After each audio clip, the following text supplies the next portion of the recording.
sujet qui m'affectionne particulièrement. Et donc, on a un panel de choix. Et je vais appeler à me rejoindre donc, plusieurs personnes. Tout d'abord, Tariq Benassila, qui est responsable des nouvelles offres conseils d'IBM pour les banques, les assurances, pour la région Afrique du Nord. Ensuite, j'appelle Alexandre Rispail, qui est directeur général et cofondateur de Moonshot, à nous rejoindre. Emmanuel Moirand, président et cofondateur de Monuma. Stéphane Fada, CEO de Victor et Charles. Vous pouvez les applaudir. Évolution, émergence, adéquation. Les attentes consommateurs évoluent. Suivi par les propositions de valeur des assureurs. Partageons et échangeons nos points de vue avec nos invités experts. Bien, merci beaucoup. Tout d'abord, peut-être un léger rappel sur ce qu'on entend par assurance affinitaire. Vous savez que l'assurance affinitaire correspond à l'ensemble des produits d'assurance vendus de façon accessoire par des non-professionnels de l'assurance. Donc, non professionnels, ce sont les banquiers, les distributeurs, les fabricants, les constructeurs. Et puis, concernant les produits, il s'agit de produits dans bien des domaines, que ce soit les biens technologiques, les voyages, la protection juridique, les offres de santé, de prévoyance, les objets d'art, les objets de valeur, les pannes mécaniques. Et certains disent aussi que les garanties emprunteurs et les multirisques habitation et auto pourraient peut-être demain rentrer dans cette catégorie d'assurance dite affinitaire. Alors, on a de la chance parce qu'autour de cette table ronde regroupe quatre sociétés, des sociétés qui sont dans des environnements différents, de tailles différentes. Ça va de la multinationale à la jeune start-up. Certains sont plutôt AssurTech, d'autres, vous le verrez, sont un peu plus éloignés du secteur de l'assurance. Mais ça appelle notamment un point, c'est qu'on a souvent indiqué que la disruption venait parfois par les AssurTech, mais on s'aperçoit aujourd'hui que l'innovation, que les évolutions dans le secteur de l'assurance peuvent venir de secteurs qui ne semblent pas si proches que ça de l'assurance, et d'un seul coup, on les découvre intéressés par ce secteur particulier. Alors, j'aimerais commencer par vous, Tariq, en vous posant la première question que je poserai ensuite aux autres intervenants. C'est quelles sont, selon vous, les situations ou les éléments susceptibles de conduire à la disruption de l'assurance affinitaire ou au contraire d'empêcher ou de retarder ce processus? Donc, large question, j'ai 1 heure. Alors tout d'abord, merci de nous avoir invités. Comme ça, on va discuter un peu de la disruption dans l'assurance en général et affinitaire en particulier. Et j'aime pas trop ce mot, disruption, pour rien vous cacher, parce qu'il a une charge anxiogène. Or, c'est plutôt du changement, c'est de la transformation et qu'est-ce que devient nos métiers et nos structures dans leur façon de faire et interagir avec les entreprises. Et globalement, à chaque fois que j'ai ce discours-là de transformation avec nos clients, nos partenaires, ils attendent globalement, quand on parle de disruption, d'outils, de technologies, et puis qu'on fasse étalage un peu de tout ce qu'on sait faire en termes techniques pour les aider à se disrupter, ou en tout cas à se transformer. Et globalement, je ne fais jamais ça, ou en tout cas nous, on ne fait jamais ça, puisque ce qui nous intéresse, c'est surtout quel est le métier, quelles sont les interactions avec le client, qu'est-ce qui fait qu'on amène de la valeur à ce client-là, et qu'est-ce qui fait qu'on a cette relation de partenaire de vie, en tout cas, ou de business avec ce client. Et la disruption, elle est en fin de compte quelque chose de très endogène, qui doit être faite à l'intérieur de l'entreprise, qui est impacté par son environnement. Donc on est obligé de se transformer parce que l'environnement se transforme et nos clients se transforment. Et donc la techno et tout ce qui est applicatif et nouvelles technologies, et je pense pendant 2 jours, vous avez eu assez d'informations autour de robotique, autour de la cognitive, je n'en rajouterai pas. Mais en tout cas, c'est un enabler, c'est un facilitateur, c'est ce qui permet de faire le changement. Et c'est ça qui est intéressant, c'est-à-dire que ce n'est pas le fondamental, n'est pas le technologique, mais tout ce qui tourne autour de ça. Et pour revenir donc à l'assurance que ce soit générale ou affinitaire, il y a un sujet qui est très intéressant, c'est de voir un petit peu quelles sont les interactions entre l'assurance et son client. Et vous allez m'excuser de la caricature, mais globalement, on signe une assurance, que ce soit une assurance auto, moto, shipping et autres. Et donc on a ce contact-là avec notre assureur. Puis après, qu'est-ce qui se passe? Moins on se voit, mieux on se porte. Ça veut dire que l'assureur est bien content que son client ne l'appelle jamais, puisque là, il n'aura pas de sinistre, et donc on est content. Et donc l'assuré, c'est pareil. L'assuré, moi je vois mon assureur, mieux je me porte aussi, puisque je n'ai pas de sinistre. Et donc du coup, c'est comme si il y avait un mariage, et qu'on faisait chambre à part, quelque part, puisqu'on signe un contrat et puis on ne se voit plus jamais, et puis le moins on se voit, mieux c'est. Et on oublie cette question de partenariat, on oublie cette question de life partner qui est très importante. Et en fin de compte, on met étalage de nos produits et on espère qu'il y aura une masse qui va l'acheter, comme ça je réduis mon coût du risque, et comme ça tout le monde est content d'être heureux. Et alors que ce n'est pas ça. Le sujet, si on a à revenir sur la disruption, c'est deux choses qui sont importantes. C'est un business model qu'il faut revoir un peu, et client centricity, alors gros sujet où il y a toute l'excellence opérationnelle, la connaissance du client et toutes ces choses-là. Et donc on a entendu d'ailleurs dans d'autres conférences qu'on se disait de quoi a besoin le client. De quoi a besoin le client, en tout cas le client dans les services financiers et dans les assurances et les assurances affinitaires. Et les assurances affinitaires est un très bon exemple puisque je peux m'assurer quand je pars au ski et dire au cas où je me casse la jambe. Et donc c'est un achat qui est ponctuel que je fais avant même de partir ou même sur la route en faisant cette transaction. Donc à quoi s'attend ce client-là? Et là on a essayé de mapper, mais je sais qu'on n'a pas beaucoup de temps, donc je vais donner quelques exemples. Mais grosso modo, un client, cet être bizarre qui en fin de compte, c'est nous, tous on est clients. Quelque part, ce dont j'ai besoin de mon assureur? Du conseil, advise me, conseille-moi et donne-moi ce qui est le mieux pour moi. Il y a des sujets qui sont les sujets de know me better, et là on en a parlé avec ça, c'est comment connaître ce client, connaître ses besoins, qu'est-ce qu'il fait dans la vie, qu'est-ce qui fait qu'il aura besoin de nous pour lui donner le bon produit. Parce qu'on parle toujours de cross-selling, comment on fait quand on n'a plus contact avec lui.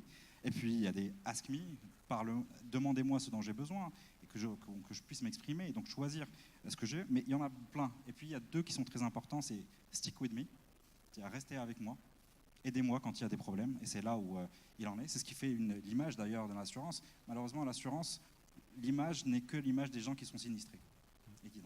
Mais bon, je pense que si je continue sur ça, mais c'est un sujet qui est exceptionnellement intéressant, et tout ça pour vous dire, la technologie est un enabler.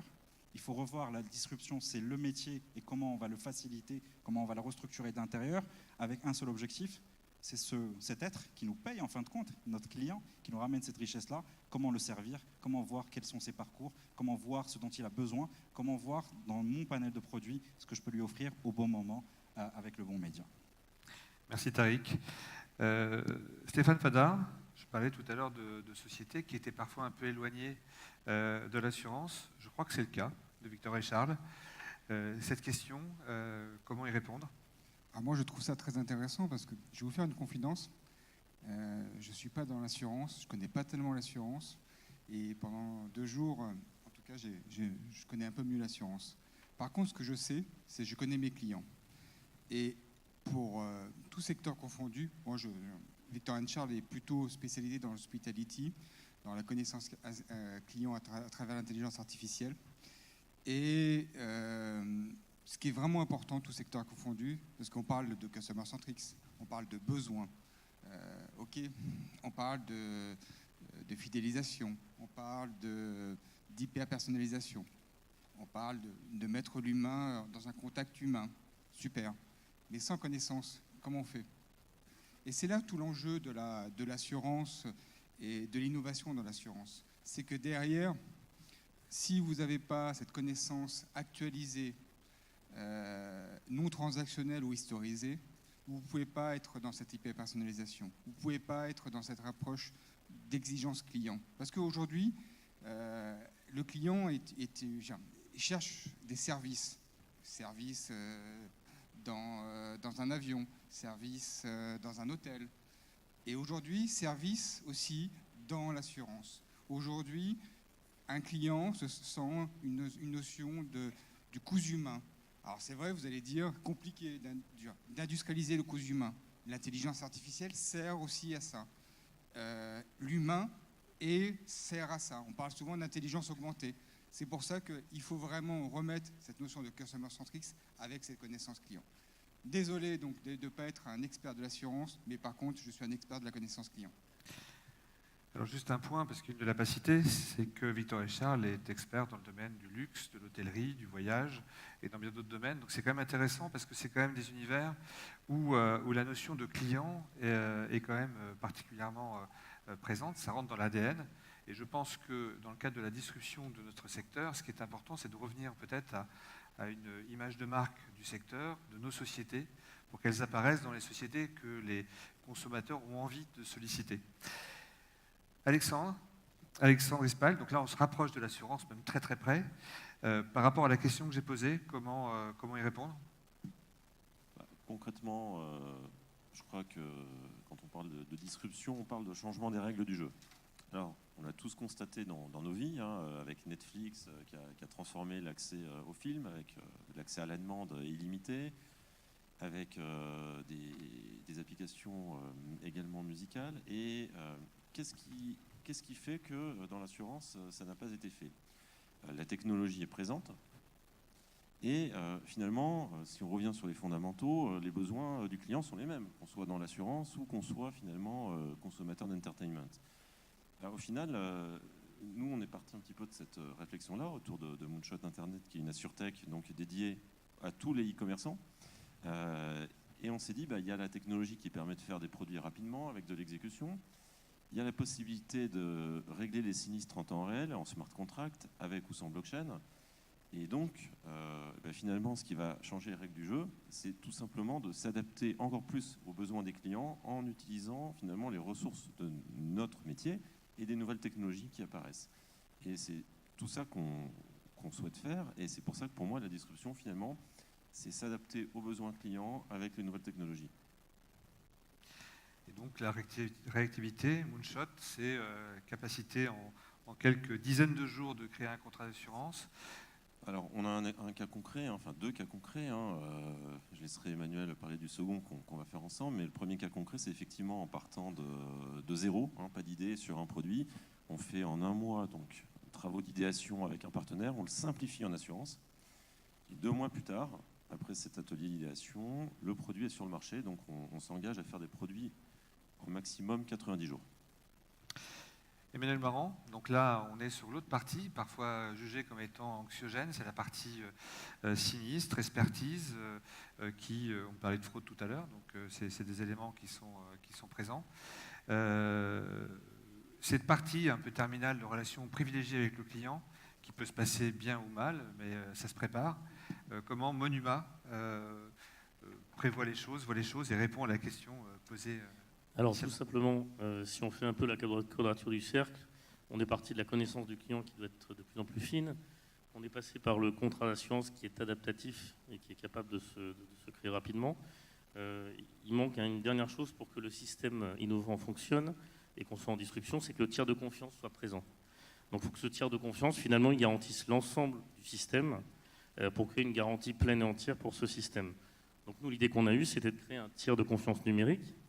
Donc Monuma, c'est une société d'expertise en fait qui depuis quelques années est en capacité finalement d'intervenir sur la partie sinistre pour régler les dossiers. On s'est plutôt dit qu'il fallait partir sur la partie prévention. Il faut que le tiers de confiance soit présent en permanence dans la vie du client pour qu'il n'y ait plus de problématiques et il agisse en sérénité. Donc le principe, ça a été finalement d'utiliser un système 100% blockchain, une application mobile qui met un expert dans la poche 24 heures sur 24 pour garantir l'intégrité des données et des valeurs assuré à tous les moments de vie, parce que c'est là où la confiance doit être présente. Donc, on conjugue une double certification blockchain et un système d'experts embarqués. Parce que nous, ce qu'on pense au sein de Monuma, c'est qu'il faut toujours qu'à la fin du parcours pour la confiance, il y ait de l'humain et du digital. Il y a un pont qui permet d'allier une expertise humaine et une expertise blockchain. Voilà. Bien, donc si on résume, on a une analyse des besoins par IBM de façon macro qui permet d'avoir un spectre très large. Du côté de Victor Richard, on a la possibilité, et moi j'ai retenu un point qui était « je connais mon client », c'est permettre à la société d'effectivement de bien connaître ses clients. Moonshot, on est capable d'aller vite, et c'est un point qui a été souvent soulevé, qui était de dire la rapidité d'exécution, c'est un point vraiment essentiel si on veut lutter ou si on veut éviter de se faire disrupter demain peut-être par d'autres acteurs. Et puis l'élément de confiance, le tiers de confiance, la blockchain pour l'usager, pour l'utilisateur, pour le client. C'est aussi un point important parce que ça termine cette relation contractuelle avec le client. Alors, ça a été un peu le sujet, je dirais, de ces 2 jours. C'est est-ce qu'aujourd'hui, selon vous, les assureurs ont encore une place et qu'est-ce qu'ils doivent faire pour éventuellement intégrer vos solutions, vos services et faire en sorte qu'ils ne soient pas disruptés? Ou est-ce qu'au contraire, l'issue, elle est déjà écrite et dans ces cas-là, on n'a plus qu'à sortir d'ici dépité. En tout cas, je vais commencer peut-être à poser cette question à Stéphane. Qu'est-ce qu'il faut faire pour accompagner cette évolution qui semble être une évolution un peu nécessaire et incontournable? Déjà, il faut arrêter de vivre en chambre à part. C'est un peu comme dans un mariage. On vit en chambre à part, chacun a sa propre vie. Le digital vit bien, critique effectivement l'assureur ou la transaction traditionnelle, et vice-versa. Chacun a raison, chacun a tort. Je vais prendre un exemple qui est assez intéressant. Amazon. Qui n'a pas dans cette salle fait des achats sur Amazon? Amazon, aujourd'hui, vous arrivez sur le site, vous êtes reconnu, vous avez une prédiction sur le besoin et vous êtes livré en quelques heures. C'est un monde parfait. N'empêche que Amazon, aujourd'hui, achète des points physiques et se développe en relais de croissance sur le point physique. Donc, Amazon a considéré qu'aujourd'hui, cette chambre à part allait se transformer en notion de synergie entre le digital et le physique. Et c'est là tout l'enjeu aujourd'hui de tous les secteurs, et tous les secteurs où il y a évidemment une tension. C'est que derrière, il faut trouver l'harmonie à vivre ensemble entre le digital et le physique. Et c'est pas de dire, tiens, ça y est, on va travailler avec une start-up, tiens, ça y est, on va mettre une petite technologie, on va mettre un peu d'intelligence artificielle pour la fraude, pour la connaissance client, super. Non, c'est comprendre ces mondes, comprendre, comme on revient toujours à cette connaissance, comprendre effectivement les besoins, comprendre les technologies pour créer la meilleure synergie. Et c'est ça aujourd'hui, on le voit aujourd'hui, je prends Air France, un de nos clients, ils ont 130 personnes pour accueillir donc, la clientèle de la première. 130 personnes. Et ils utilisent Victor & Charles pour justement créer cette intelligence augmentée. Ils ne vont jamais remplacer les 130 personnes. Au contraire, ils vont même renforcer cette équipe pour derrière donc, proposer le meilleur service. Et pour vous, assureurs, c'est la même chose. Vous n'allez jamais justement éviter cette relation individuelle. Par contre, vous devez utiliser des outils décisionnels, fraude, relations clients, sécurisation du parcours, pour justement proposer et créer des opportunités. C'est ça la chance aujourd'hui de l'innovation au service des industries. Très bien. Je vais me retourner vers Alexandre. Alexandre, que faire pour justement accompagner les assureurs, accompagner le secteur pour éviter, ou du moins pour retarder, s'il faut retarder, ou pour évoluer avec justement ces nouveaux usages? Effectivement, je pense que le secteur en a pris conscience. Pour donner juste un exemple, Moonshot Internet, c'est une assurtech, c'est un cabinet de courtage, une société de courtage, et on est également une filiale de Société Générale Assurance. Donc, loin de s'opposer finalement, les assurtech, les assureurs peuvent travailler ensemble, coopérer, émerger au sein de grandes compagnies ou de réassureurs. Donc, on est finalement dans un écosystème qui est interdépendant, et sur lequel on apporte des choses différentes. Probablement que les assurtech apportent des idées, on parlait de l'exécution tout à l'heure, et une volonté de s'inspirer des meilleures pratiques. Et de l'autre côté, les assureurs sont apprenants, ils ont une expertise sur un domaine, et on est sur un domaine finalement où on jouait souvent il y a 2-3 ans à se faire peur en disant les assurtech, les fintech contre les banques, contre les assurances, et en fait on voit aujourd'hui qu'on est dans un système de coopération. Emmanuel ? Alors moi, je partage tout à fait l'analyse d'Alexandre. Nous, on est un exemple assez intéressant dans le sens où ça fait 1 an qu'on travaille avec un assureur, la main dans la main, à développer nos solutions, qui est Alliance France. L'idée, c'est que pour moi, l'assureur il garde une place fondamentale à condition que son client soit accompagné lors de tous ses moments de vie. Donc les moments de vie, effectivement, sont assez nombreux. Et il faut que ce client se sente totalement en sécurité. Il faut qu'on crée vraiment une sérénité pour ce client avec les nouvelles technologies. Et pour moi, cette sérénité viendra de l'usage de toutes les briques assurantielles et de la connaissance client qu'on a mis en place. Un exemple simple qu'on voulait vous annoncer aujourd'hui, c'est un partenariat entre Moonshot et Monuma, grâce à la FG2A qui effectivement réunit le meilleur de l'assurance d'hier et de demain, sans laquelle on ne se serait pas rencontrés. L'idée, c'était de prendre le meilleur de l'assurance contextuelle et le meilleur, effectivement, de l'expertise blockchain pour créer des produits simples qui serviront tous les jours. Donc, je vais laisser la parole à Alexandre, mais il y a un produit qu'on est en train de mettre en place qui répond à une demande que vous allez vivre tous les jours. Oui, concrètement, effectivement, en utilisant ces 2 technologies, blockchain, assurance contextuelle, ça va nous permettre de transformer tout le domaine de l'assurance au bagage. Et du coup, les applications peuvent être larges et multidomaines, puisque avec l'expertise Monuma, on va pouvoir authentifier des biens de valeur, savoir exactement ce qui sera couvert et assuré, et avec le contextuel, en fait, de pousser au bon moment et au bon endroit quand les gens en ont besoin. Du coup, une petite assurance à un prix très très compétitif en temps réel. Et donc, on croit que en fait, c'est de la coopération, justement, on parlait des assureurs et des assurtech, mais aussi de la coopération entre assurtech et sociétés de nouvelles technologies, qu'on peut arriver à mettre en place un nouveau modèle. Alors, on parle des néobanques, et pourquoi pas évoquer la néo-assurance, concrètement. Et puis c'est un cercle totalement vertueux, puisque finalement, si on fait un certificat blockchain valorisé avant et après, on élimine finalement une petite partie du risque de fraude, ce qui permet finalement que la confiance soit partagée entre l'assureur et son client. Et je crois que voilà, ça correspond aussi à ce qu'on dit depuis 2 jours, c'est que toutes les hypothèses sont posées pour se dire est-ce qu'on doit investir, racheter, fusionner avec des assurtech, les faire grossir.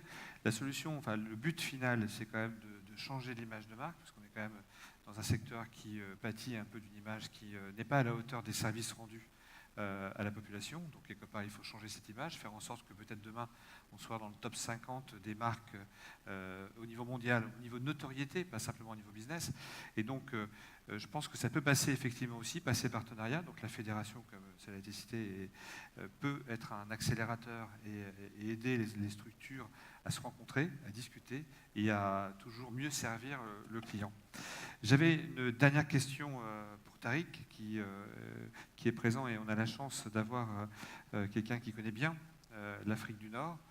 Ma question, c'est quid du Maroc, quid de l'Afrique par rapport à ça? Est-ce que c'est exactement le même modèle, ou est-ce que vous pensez qu'il y a des opportunités ou au contraire des freins qui pourraient impacter le marché? Alors, le modèle de l'assurance, enfin, et quelque part tous les changements. D'ailleurs, je voudrais juste rebondir sur il y a toujours une espèce de, on met en face la fintech et la finance, l'assurtech et l'assurance, comme s'ils allaient se battre. En l'occurrence, c'est pas ce qui s'est passé. Tout le monde, tous les sages disaient que la fintech allait absorber la banque traditionnelle et donc du coup la reléguer au back-office et deviendrait le back-office. Ça ne s'est pas passé comme ça. Il y a une symbiose qui s'est faite, et puis maintenant on voit que les plus grosses startups se trouvent dans des banques, et c'est un fait. Donc voilà, le legacy et la nouvelle, les startups ne sont pas en guerre, bien au contraire. Quand on parle de client centricity, et donc, parce que la technologie est la même et on peut la récupérer, et puis tout vendeur de technologie sera très heureux de vous vendre de la technologie, donc on sera toujours à isotechnologie. Mais les spécificités régionales, en tout cas continentales, c'est le client centricity. Est-ce que quelqu'un qui est à Dakar, c'est le même que quelqu'un qui est à Zurich? Est-ce qu'il a les mêmes besoins? Est-ce que son quotidien est le même? Non. Au Maroc, c'est la même chose. Est-ce que alors on peut même être spécifique, parce que le Maroc, c'est plusieurs régions et les spécificités sont différentes région par région. Et donc du coup, est-ce que c'est le même besoin? Donc du coup, ce qui fait que les grandes tendances sont les mêmes, mais les spécificités à la fois régionales, continentales sont là. Et des fois, on a tendance à sous-estimer cette capacité d'innovation au sein de ce continent, de ce pays-là. Et c'est une vraie problématique.